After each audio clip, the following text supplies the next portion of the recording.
Monsieur Jules, quoi, si tu as fait 16 ans à Bengue, c'est pas moi, tu vas me mettre dans Roko.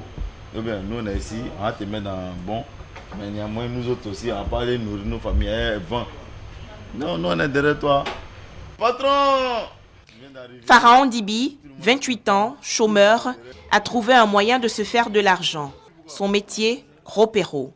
Un travail qui consiste à vivre au crochet d'une personne riche et lui servir religieusement d'homme à tout faire. Le ropero en lingani signifie akoto, c'est-à-dire un beau parleur.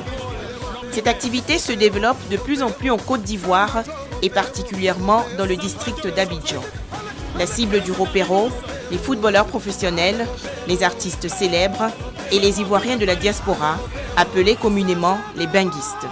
Les tâches majeures, accompagner sans répit le benguiste dans des soirées ou l'aider à faire des courses durant son séjour en Côte d'Ivoire.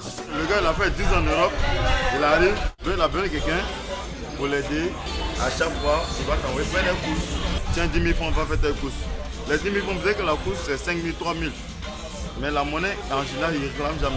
Donc, ce monsieur qui vient d'arriver, il a besoin de ce repos pour lui trouver de l'accompagner.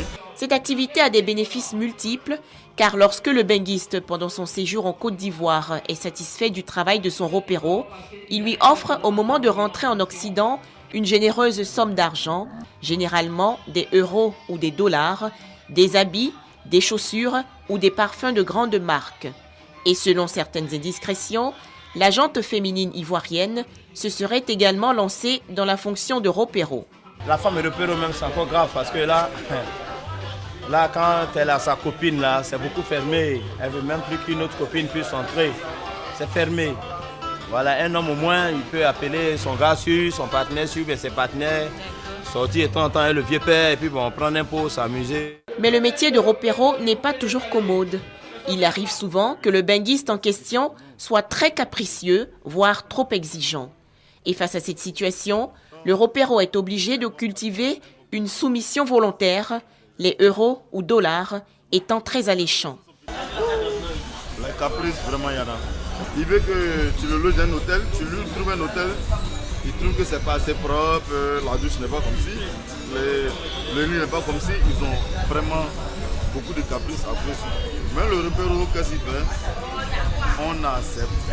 Le phénomène de ropero, une nécessité pour certains jeunes en raison du chômage et de la cherté de la vie en Côte d'Ivoire, les jours prochains vont certainement nous mettre face à une autre tendance tout aussi originale. Si 16 millions d'habitants qui vont mourir pauvres, ça c'est la devise du ropero.